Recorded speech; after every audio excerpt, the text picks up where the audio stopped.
صدد التوافقات الروسية والأمريكية بصدد خروج إيران يعني أساسا روسيا وأمريكا كان في لهم توافق حول سوريا منذ 2015 يعني قسم من المنطقة يعني تهتم فيه أمريكا والتحالف الدولي شرق الفرات وغرب الفرات دولة، لكن ضمن هالتوافقات في قوى إقليمية دخلت يعني وفي قوى محلية يعني. لذلك إيران تحركت مع روسيا تجاه مع منطقة غرب الفرات، وإيران أساسا لها مصالح مع النظام السوري، لها اتفاقيات مع النظام السوري، وهن اللي جابوا كثير من الفصائل الشيعية اللي دخلت بسوريا وصاروا إلى جانب النظام ويقاتلوا القوى الموجودة في سوريا. الآن وجود النظام يعني بيكون له انعكاسات على القوى الإقليمية. سوريا هلا دولة حدودية مع إسرائيل، يعني إيران راح يشكل خطر على إسرائيل، وإسرائيل أعتقد ما راح يقبل التواجد الإيراني بسوريا. لذلك في توافق بين روسيا وبين إسرائيل من جانب، يعني أحيانا هلا بنشوف ضربات الإسرائيلية للأهداف الإيرانية بسوريا ما في ردة فعل روسية تجاه، إذن هذا في توافق ضمني. لذلك كخروج القوى من المنطقة أن نحن كمجلس سوريا الديمقراطية عند حل المسألة السورية بشكل نهائي، حل السياسي، حصول جميع المكونات في سوريا على حقوقهم الطبيعية يعني المشروعة، ما يبقى حاجة لبقاء القوى الموجودة، سواء كان القوى العظمى سواء كان القوى الإقليمية يعني، أو سواء كان أجنداتهم يعني. سوريا راح ترجع للسوريين اللي هن يديروا نفسهم بنفسهم، هن اللي يقرروا مصيرهم، مو يجي الناس من الخارج يقرروا مصير سوريا. هدفهم اجوا تدخلوا مشان محاربة داعش، بعد القضاء على داعش ما يبقى لهم وجود. لذلك الآن النقاش تحول إلى مرحلة جديدة. المرحلة الجديدة كيف يعني؟ بعد القضاء على داعش في مناطق شمال شرق سوريا يعني، والمعارك اللي عم تحصل آخر المعارك في إدلب يعني، انه استهداف القوى الفصائل اللي صنفت ارهابيا يعني بإدلب يعني، الان في اتفاق حتى تركي روسي النظام انه يستهدف القوى، يبقى النفوذ هناك نفوذ سياسي، ممكن تركي هناك مع قوى سياسية. لذلك الآن الصراع راح يكون كيف كمرحلة مثل مرحلة ما بعد الحرب العالمية الأولى، انه كيف الحرب العالمية الأولى انتهت 1918، لكن الصراع السياسي كان موجود ل 1926 لاتفاقية موصل.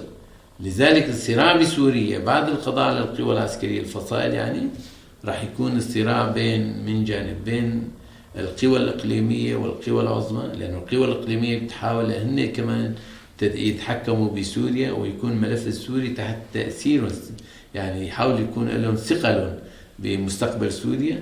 راح يكون في صراع آخر بين القوى العظمى، انه كل القوى العظمى امريكا من جانب روسيا يكون لهم مصالح بسوريا، من جانب اخر راح يكون لهم صراع مع القوى المحليه اللي كانت لهم جوانب عسكري بقي كجانب سياسيه، كيف يكون لهم دور برسم سياسات مستقبل سوريا. اعتقد مساله قانون قيصر يعني اللي اعلن عنه 2016 يعني هو وفق الأهداف السياسية للولايات المتحدة الأمريكية يعني.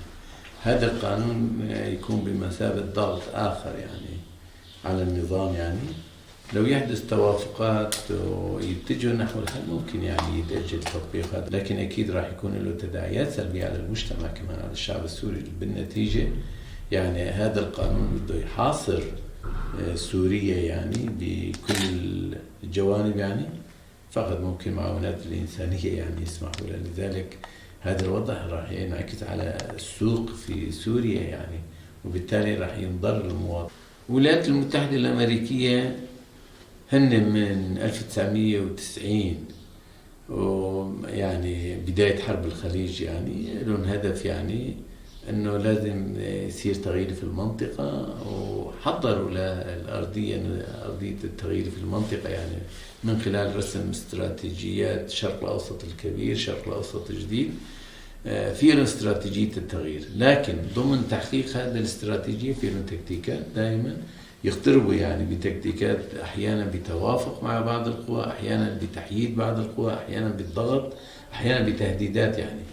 لذلك أعتقد إذا ما حققوا هدفهم باستراتيجية تغيير المنطقة، يعني أنظمة المنطقة، تمركزت التطورات بسوريا، يعني هلا وصلت الصراع بسوريا للذروة.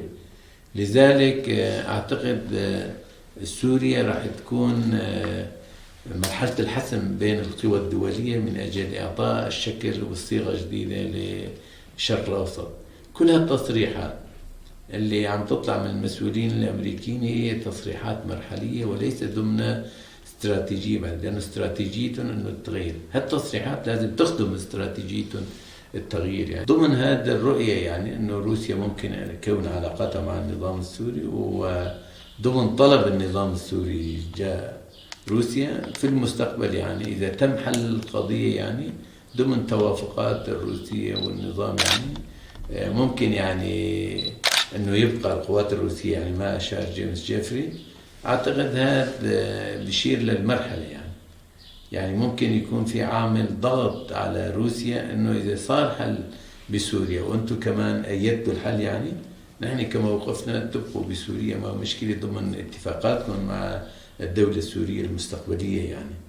لذلك هذا الوضع فيه له عدة رسائل، يعني أعتقد يعني أنه مشان الناس اللي في هناك حملة أنه أمريكا بالمنطقة بتحاول تقسم المنطقة، بتحاول تقسم سوريا بمعزل عن القوى الوطنية الديمقراطية السورية، صعب يعني.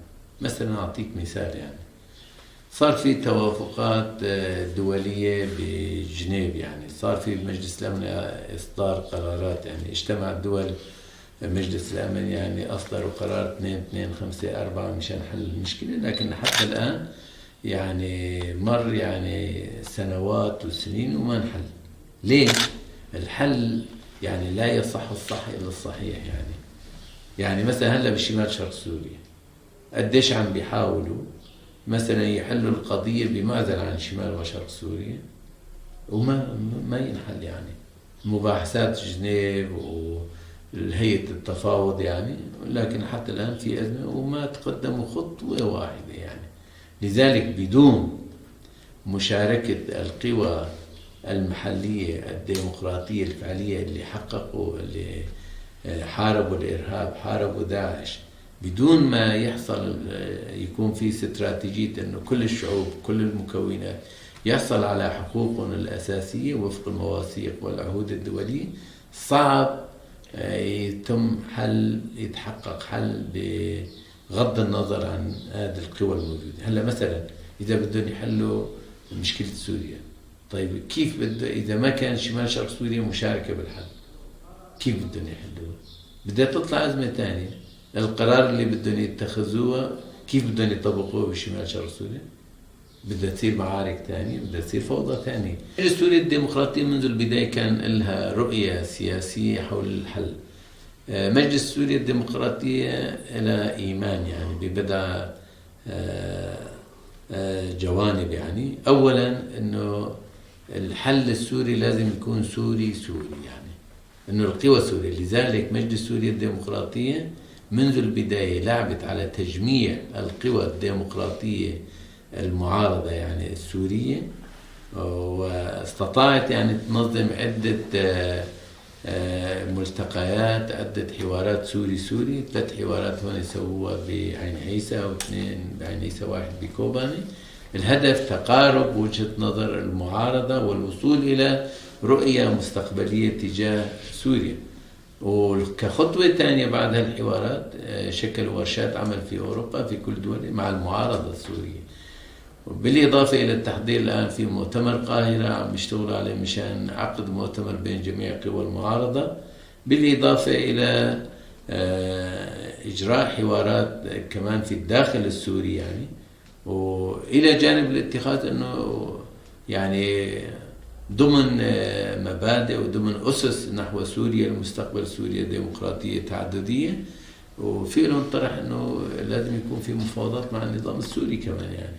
لذلك بين فترة وفترة وفود من قبل مجلس سوريا الديمقراطية في لهم حوارات يعني مع النظام السوري، لكن النظام ما يقترب من الحل. لذلك مجلس سوريا الديمقراطية لهم رؤية مرنة سياسية، بيحاولوا يستوعب الكل ويوجهوا الكل نحو فعلا يعني نحو الحل من أجل إنقاذ السفينة السورية من بين هالأمواج المتلاطمة يعني وإيصالها لبر الأمان.